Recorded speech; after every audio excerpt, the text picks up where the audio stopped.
subscribe to our channel, hit the bell icon, like, share, and comment on the video.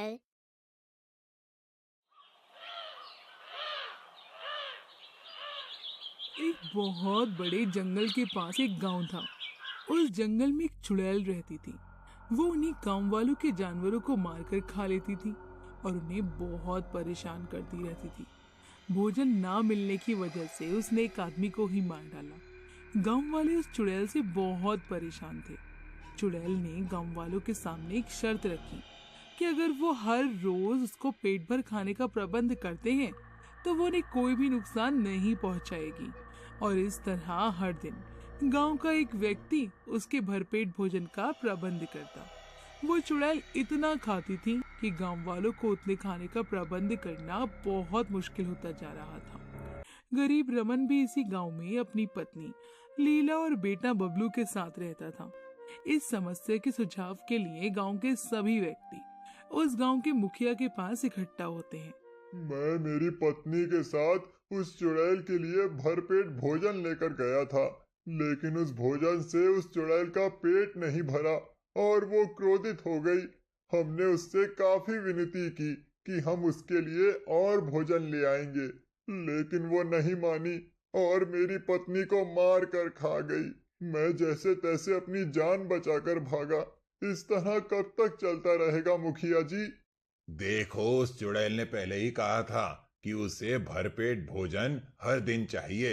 हमारी भलाई इसी में है कि हम उसे हर रोज भरपेट भोजन दें। रमन, कल चुड़ैल के लिए भरपेट भोजन ले जाने की तुम्हारी बारी है। हम सब ने अपनी अपनी बारी से उस चुड़ैल का पेट भरकर तुम्हारी और तुम्हारे परिवार की रक्षा की है। अब तुम हमारी रक्षा करो। रमन के पास कोई उपाय नहीं था, इसलिए उसने मुखिया के सामने हाँ कह दिया और घर वापस लौट आया। उसने अपनी पत्नी से कहा, सुनो, घर में जितना भी खाना है वो इकट्ठा कर दो। आज दोपहर को ही उस चुड़ैल के पास लेकर जाना है। आज उस चुड़ैल को भरपेट खाना खिलाने की बारी हमारी है। रमन की पत्नी अंदर रसोई में जाती है और सारे बर्तनों को खंगालती है, लेकिन उसे थोड़े से चावल और गेहूं के अलावा कुछ भी नहीं मिलता। वो उदास चेहरा लेकर रमन के पास आती है और कहती है, अरे घर में तो खाने के लिए कुछ भी नहीं है। अरे केवल थोड़े से चावल हैं और गेहूं बचा है। उससे उस चुड़ैल का पेट कैसे भरेगा जी? पता नहीं, लेकिन तुम इसी से कोई स्वादिष्ट व्यंजन बना दो। रमन की पत्नी सुझाव देते हुए कहती है, अरे देखो, इतने भोजन से उस चुड़ैल का पेट भी नहीं भरेगा। तुम एक काम करो, गांव वालों से अनाज और खाने की विनती करो। वैसे भी सभी गांव वाले जानते ही हैं, हम बड़ी मुश्किल से खुद का पेट भर पाते हैं। हो सकता है कोई न कोई हमारी मदद कर दे। नहीं लीला, गांव वालों के भी अनाज के भंडार लगभग खाली हो चुके हैं। उस चुड़ैल को खिलाते खिलाते इस समय तो भगवान ही हमारी मदद कर सकते हैं। तभी रमन का बेटा कमरे में प्रवेश करता है और कहता है, बाबा, बाबा, मेरा दोस्त कह रहा था कि आज वो चुड़ैल आपको खा जाएगी। क्या ये सच है? तब रमन की पत्नी कहती है, अजी बबलू सही कह रहा है। क्या पता पेट ना भरने पर वो तुम पर ही आक्रमण कर दे। नहीं नहीं नहीं नहीं, आप खाना लेकर नहीं जाएंगे। इतने दिनों तक गांव वालों ने अपनी अपनी बारी पर चुड़ैल को खाना खिलाकर मेरी और मेरे परिवार की रक्षा की है। अगर मैं अपनी बारी से मुंह मोड़ लेता हूँ तो ये तो बहुत बड़ा अन्याय होगा।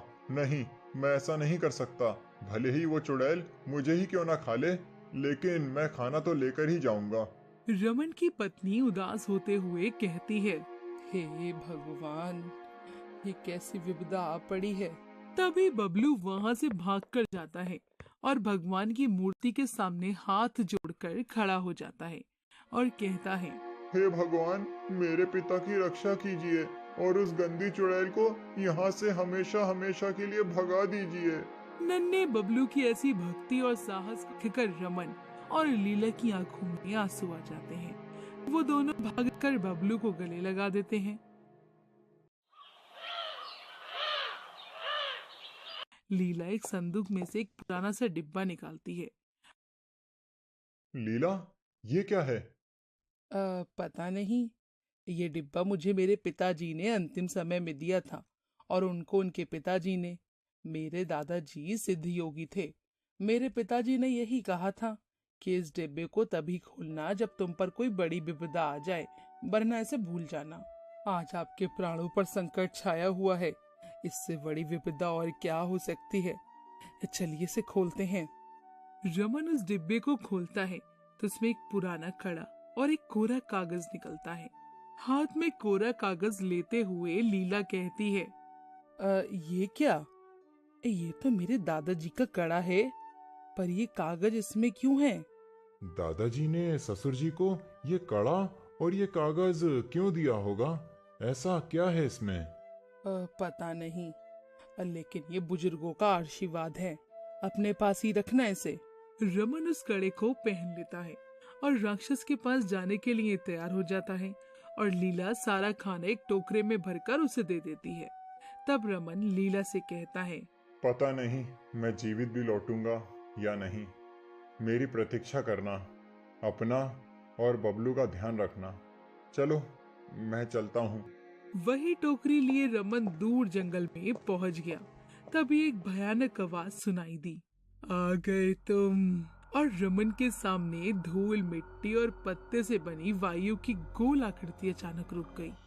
उसमें से वो भयानक चुड़ैल प्रकट हुई। उसी पल उस चुड़ैल ने एक पेड़ खिलौने की तरह उखाड़ फेंका और जोर जोर से हंसने लगी और बोलती है, हा हा हा हा हा हा, मुझे बहुत जोर की भूख लगी है, जल्दी से मेरा भोजन लाओ, मैं कब से भूख से तड़प रही हूँ। रमन उसी वक्त अपने टोकरे में से थोड़ी बहुत भोजन को निकालता है और जो वो घर से लेकर आया था उसे चुड़ैल को दे देता है। जल्दी लाओ, मुझे बहुत तेज भूख लगी है, नहीं तो मैं तुम्हें खा जाऊंगी। मेरे पास बस इतना ही भोजन है। बस इतना ही है? तुम मजाक तो नहीं कर रहे? इससे तो चींटी का भी पेट नहीं भरेगा। कुछ भी हो जाए मुझे भरपेट भोजन चाहिए, नहीं तो। रमन जोर जोर से रोने लगा।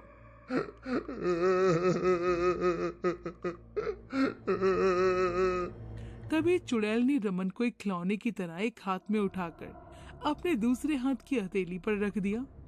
रोज रोज घास फूस खाकर मैं ऊब चुकी हूँ, आज तो मैं मांसाहार करूंगी, बड़ा मजा आएगा। छोड़ दो मुझे, छोड़ दो, हे भगवान मुझे बचाओ। चुड़ैल हंसती है और कहती है, हा हा हा हा हा, क्या कहा भगवान? यहाँ तुम्हें बचाने कोई नहीं आएगा, तुम्हारा भगवान भी मुझसे डर गया। मैं तुम्हें कच्चा खाऊं या पकाकर? चलो मैं तुम्हें पकाकर खाती हूँ। रमन जोर जोर से रोने लगा। उसके आंसू की एक बूंद उस कड़े पर जा गिरी। बूंद का कड़े पर गिरते ही कड़े में से एक तेज रोशनी प्रकट हुई और वो रमन के अंदर समा गई। रमन अदृश्य हो गया। चुड़ैल कहती है, कपटी छल करता है तू क्या सोचता है तू बच जाएगा? मैं तुझे नहीं छोड़ूंगी। रमन इस समय चींटी से भी छोटे आकार में आ जाता है। चुड़ैल उसे पकड़ने की बहुत कोशिश करती है, लेकिन रमन कभी अपनी उंगलियों के बीच में से तो कभी उसकी हथेली के इधर उधर चक्कर काटता रहता है, लेकिन हाथ नहीं आता। हार थक कर चुड़ैल वहीं बैठ जाती है। तुम इस तरह नहीं बैठ सकते, आओ मेरा मुकाबला करो। वो भागकर आता है और चुड़ैल के घुटनों के बराबर में चढ़ जाता है। चुड़ैल थकी हुई होती है, इसलिए उसे गुस्सा आ जाता है और वह वापस खड़ी हो जाती है। इस बार रमन अपना रूप चुड़ैल के बराबर कर लेता है और उसे तेज धक्का मारता है, जिससे चुड़ैल बहुत दूर जा गिरती है और कहती है, अब तू नहीं बचेगा मेरे प्रहार से। चुड़ैल हाथ ऊपर करती है और उसमें से आग निकालती है।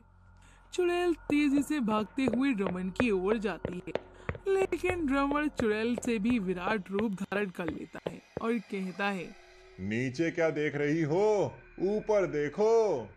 चुड़ैल ऊपर देखती है और कहती है, कौन हो तुम और मुझे क्रोधित क्यों कर रहे हो?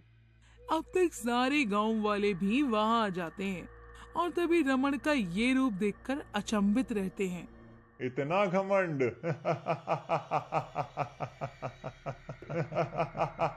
और इतना कहकर रमन हंसने लगता है। उसकी हंसी पूरे जंगल में गूंज उठती है। उसकी आवाज इतनी तेज थी कि चुड़ैल भी अपने कानों को बंद कर लेती है। बंद करो हंसना। तभी चुड़ैल रमन के पास आकर उसका गला दबाने लगता है और उसके कड़े से रोशनी निकलती है और वो चुड़ैल जलने लगती है, पर वो एक फूंक से उस आग को बुझा देती है। तभी रमन ने चुड़ैल को अपनी उंगली से उठाया और हवा में फेंक दिया। चुड़ैल हवा में इधर उधर गोल गोल घूमने लगती है। तभी चुड़ैल हंसते हुए बोलती है, हा हा हा हा हा, मुझे ना तो कोई धरती पर मार सकता है और ना ही आकाश में। अब मैं तुम्हें मजा चखाऊंगी। मैंने सोचा तुम्हें एक मौका दिया जाए, लेकिन वो भी व्यर्थ है। अगर तुम मुझे 5 मिनट के अंदर अंदर नहीं मार पाए तो तुम्हें मारकर खा जाऊंगी और ये मेरा वरदान है। अब आओ। रमन ने अपना स्वरूप और भी विराट कर लिया और उसे पकड़ने के लिए दौड़ लगाई। थोड़ी दूर तक भागने के बाद रमन उस चुड़ैल को पकड़ लेता है और दोबारा से हवा में उछाल देता है।